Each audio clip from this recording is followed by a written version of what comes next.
My name is Sarah Thompson. I'm a 35-year-old single mother living with my 6-month-old son, Ethan. We reside in Grand Rapids, Michigan, where I work as an account manager at a local advertising agency. Ethan was born on a cold November night last year. After 36 hours of labor, he came into my life with a healthy cry. The moment I held his tiny hand, I knew I'd do anything for this child. I separated from Ethan's father, John, right after the birth. He said he wasn't ready to be a father and left us. Suddenly becoming a single mother, I was filled with anxiety and confusion. That's when my mother-in-law, Margaret, offered to help and moved in with us. She was 67 and had been living alone since her husband passed away. At first, I was grateful for her offer, but I also felt a bit uneasy. Margaret actively helped with Ethan's care even after I returned to work. Her presence was truly reassuring. For me, working from early morning to late at night, Margaret's help was indispensable. However, after a few months of living together, I began to feel uncomfortable. Margaret's childcare methods differed greatly from mine. For example, she insisted that you shouldn't pick up a baby immediately when it cries, and would sometimes ignore Ethan when he cried. Margaret also frequently interfered with my parenting methods. I often heard words like, "Young mothers these days spoil their children too much," and, "In our day, we raised kids more strictly." Her words sometimes hurt me, but being in a position of receiving help, I found it hard to object. Meanwhile, Ethan grew day by day. His first smile, his first rollover, and recently, he started making sounds that sounded like "Mama." Watching his growth was my greatest joy. One weekend night, I came home unusually early. As I entered the house, I heard Margaret's voice soothing Ethan in the living room. "Now, it's time to sleep. Grandma will put you to bed." I decided to wait quietly outside the room to observe for a moment. However, I didn't know then that this night would drastically change our lives. As I waited outside the living room, I watched Margaret's bedtime routine. Her voice was gentle, as if she had been caring for babies for years. But at that moment, a small doubt sprouted in my heart. Was Margaret really caring for Ethan with his best interests at heart? The next morning, as I was preparing to go to work, Margaret suddenly came into the kitchen. "Sarah, I saw how you put Ethan to bed last night. You need to be stricter," she said. I turned around in surprise. "What do you mean?" Margaret continued, "You shouldn't pick up the baby immediately when it cries. It's important to let them cry a little to develop independence." I couldn't hide my confusion at her words. "But Ethan is only 6 months old. I think it's too early to demand independence from a baby." Following this conversation, Margaret's interference in childcare increased dramatically. She constantly negated my parenting methods and tried to impose her own ways. "You're breastfeeding too often, you're holding him too much, reading picture books is pointless at this age." I was bombarded with criticism almost daily. I gradually began to accumulate stress. While grateful for Margaret's presence, I was pained by her overly intrusive attitude. When I returned from work, I felt like Margaret was even taking away my time to care for Ethan.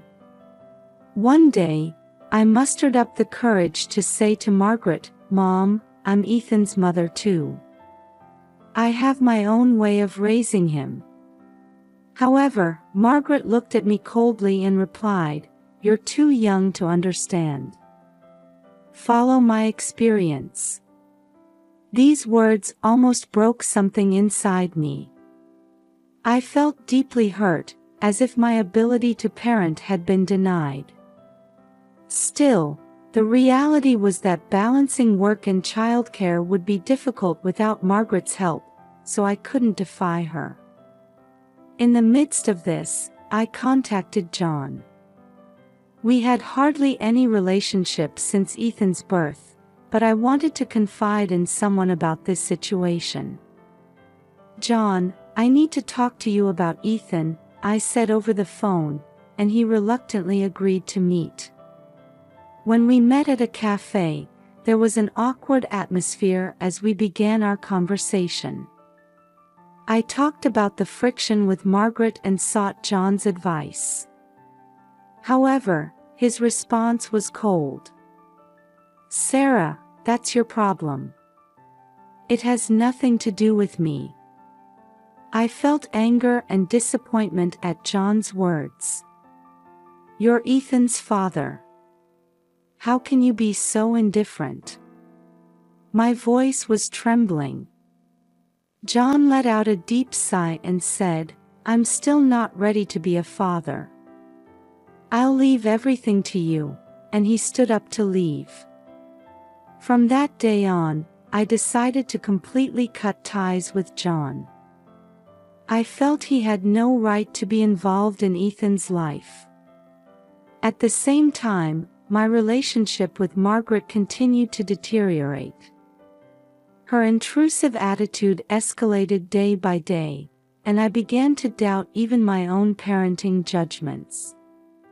The daily conflicts with my mother-in-law and the breakup with John. The stress of parenting reached its peak, and I was exhausted both mentally and physically. Still, every time I saw Ethan smile, I strongly felt that I had to overcome these difficulties. That night, I came home late from work, completely exhausted. The clock showed 11 p.m. As I quietly entered the house, I found Margaret watching TV in the living room. "Welcome back, Sarah," Margaret said in a cold tone. "Ethan is already asleep. He was particularly easy to handle today." I felt slightly relieved but also sensed something was off. Usually, Ethan would cry a lot at night, and it was always a struggle to put him to sleep. "I see. Thank you," I replied as I headed towards Ethan's room. As I opened the door, I could hear Ethan's faint breathing in the dimly lit room. As I approached to check on him, my heart nearly stopped. Foam was coming out of Ethan's mouth. "Ethan!" I cried out involuntarily. I quickly picked him up, and his body was abnormally hot and limp. "Ethan, open your eyes. It's Mama." Hearing my scream, Margaret rushed into the room. "What happened?" "Ethan is foaming at the mouth," I explained desperately. "His breathing seems labored, and his body is hot." However, Margaret's reaction was unexpected. "Don't exaggerate. You're just overreacting." I stared at Margaret in disbelief. "This is not an overreaction. There's clearly something wrong with Ethan." Margaret, trying to appear calm, said, "Sarah, you're not used to childcare, so you panic over little things. Ethan is just in a deep sleep." I was shaking with anger and anxiety. "This is not normal sleep. I'm calling an ambulance." As I reached for the phone, Margaret grabbed my arm. "Stop it. There's no need to take him to the hospital." At that moment, something snapped inside me. I shook off Margaret's hand and said firmly, "Ethan is my son. I will protect him." I quickly grabbed my cell phone and dialed 911. "Please help, my baby is foaming at the mouth and seems to be having trouble breathing," I explained while following the operator's instructions and holding Ethan close. As the sound of the ambulance siren approached, Margaret stood in the corner of the room with a disgruntled expression. "You're really overreacting. By tomorrow, you'll see everything is fine." But I couldn't hear her words. Feeling Ethan's small body hot and trembling in my arms, I was just desperately waiting for the paramedics to arrive.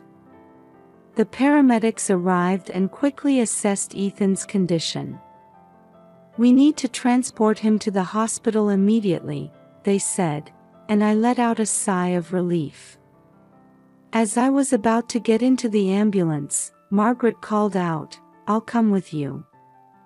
I replied without hesitation, "No, thank you.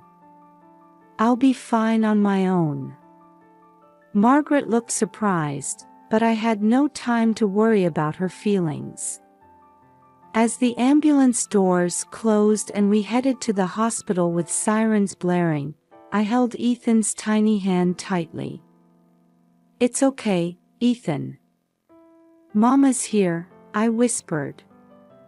"You're going to be all right." In the ambulance, I reflected on the recent events.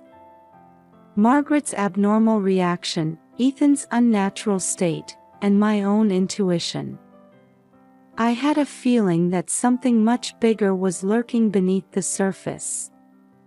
When we arrived at the hospital, Ethan was immediately taken to the examination room. I waited in the waiting room, trembling with anxiety and fear, for the doctor's diagnosis. At this point, I still didn't know about the terrifying truth that was about to be revealed. In the hospital waiting room, I spent a long time praying for my son's safety. Eventually, Dr. Thompson appeared and called me into the examination room. "Mrs. Thompson, please have a seat," his expression was serious. "We need to talk about Ethan's condition." I sat down with trembling hands and listened to the doctor's words. "We've got Ethan's blood test results. A significant amount of benzodiazepine-class drugs was detected in his system." I was at a loss for words. Drugs. But how? Dr. Thompson continued cautiously, "This type of drug is typically used to treat anxiety or insomnia. However, it should never be administered to someone of Ethan's age. His symptoms are clearly due to an overdose." Various thoughts swirled in my head. I couldn't understand how Ethan could have ingested such drugs. "Mrs. Thompson, in situations like this, we are obligated to report to Child Protective Services," the doctor said quietly. At those words, I came to my senses. "Wait, please. I would never do anything to harm my son. There must be some explanation for this." Dr. Thompson looked at me with sympathetic eyes. "I understand. However, this is a serious situation. Ethan's safety must be our top priority." When I returned to the hospital room, my heart ached at the sight of Ethan receiving an IV drip. Looking at the tubes connected to his small body, I made a decision. I must uncover the truth behind this. When I got home, Margaret was already asleep. I quietly entered Ethan's room and started searching for any clues. Around the crib, in the toy box, inside the dresser, but I found nothing. Suddenly, my eyes turned to Margaret's room. It would be an invasion of her privacy, but for Ethan's safety, I had no choice. I quietly snuck into her room and my attention was drawn to the nightstand drawer. When I opened it, I found several bottles of pills inside. Checking the labels, I saw they were the benzodiazepine class drugs the doctor had mentioned. It can't be. I was speechless. The next morning, I decided to confront Margaret about the truth. "Mom, we need to talk about last night," I began nervously. Margaret responded with a composed expression, "What is it?" "Drugs were detected in Ethan's body. The same kind you have." Margaret's expression froze for a moment. But she quickly composed herself. "What are you talking about? What about my medication? Mom, please be honest. Did you give Ethan your pills?" Margaret suddenly became furious. "How dare you say such a thing? I would never hurt Ethan." This reaction only strengthened my suspicions. However, I still lacked decisive evidence. That afternoon, I contacted John. I explained the situation and asked for his cooperation. "Sarah, that's terrible. But what can I do?" John answered hesitantly. "John, you're Ethan's father. Let's uncover the truth together." After a long silence, John sighed. "All right.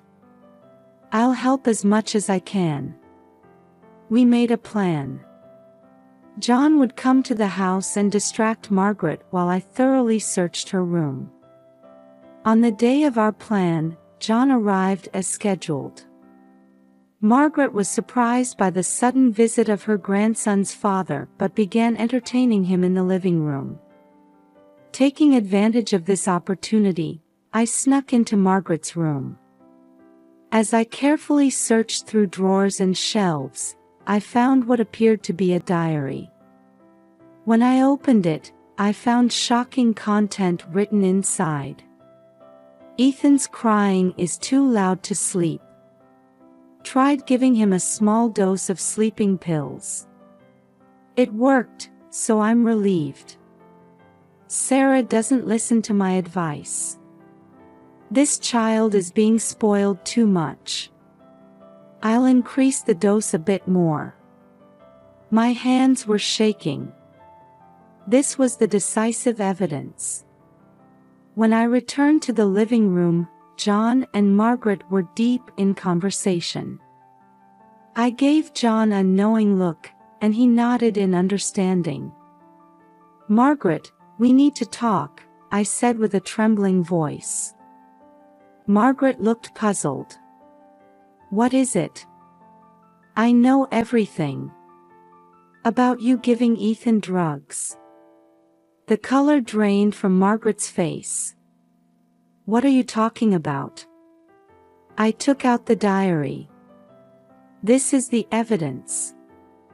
Margaret was at a loss for words and collapsed into a chair. John stood next to me with a shocked expression. "Why did you do this?" John asked. Margaret answered through tears, I just wanted to keep Ethan quiet. I thought Sarah's way of raising him was wrong." My chest felt like it was going to burst with anger and sadness. But at the same time, I felt relieved that the truth had come to light. "Margaret, you can't stay here anymore," I said firmly. John placed his hand on my shoulder and quietly said, "Sarah, I'll help too. To protect Ethan." At that moment, I saw a sign of reconciliation between John and me. We made a decision to fight together for Ethan's future. After Margaret's confession, the atmosphere in the room was tense. I took a deep breath and considered my next move. "Margaret, your actions are unforgivable. You put Ethan's life at risk," I said as calmly as I could. Margaret looked up, this time with eyes full of anger. "What do you know?" "I was thinking of Ethan's best interests." "That's not love," I interrupted. "Your actions are abuse."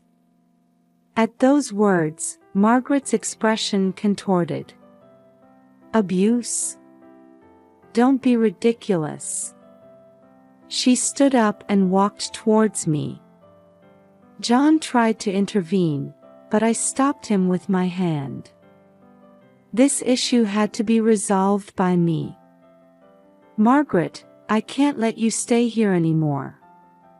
I'm going to call the police," I announced with a shaking voice. At that moment, madness flickered in Margaret's eyes.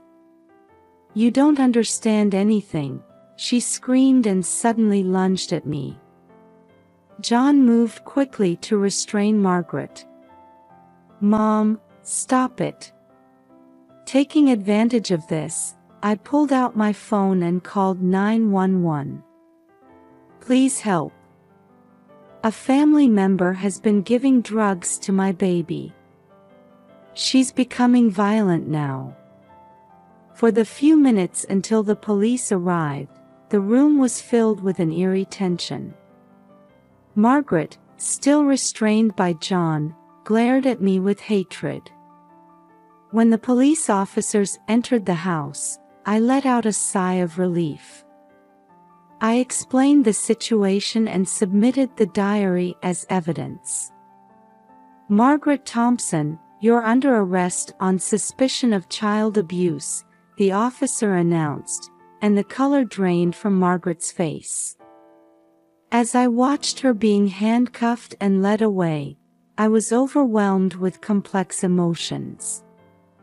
Anger, sadness, and a bit of relief. After the police left, John and I sat quietly in the living room. After a long silence, John spoke up. "Sarah, I'm really sorry. I should have been involved with Ethan sooner." I let out a deep sigh. "John, I was disappointed in your response, it's true. But I'm grateful for your cooperation in this matter." John looked at me with a serious expression. "From now on, I want to work together for Ethan's sake." Those words lit a small flame of hope in my heart. A few weeks later, Ethan fully recovered and returned home. Seeing his smile made me feel that all the difficulties we had overcome were worth it. True to his word, John became actively involved in parenting. It became a regular sight to see him taking Ethan to the park on weekends or reading picture books together. We're not a perfect family, but we're building a relationship where we respect each other and prioritize Ethan's happiness. One day, when Ethan called me Mama for the first time, tears welled up in my eyes. I was filled with gratitude for having overcome the hardships and made it this far. The future looks bright and full of hope. I believe we can surely give Ethan the best life possible. With this belief, I continue to move forward.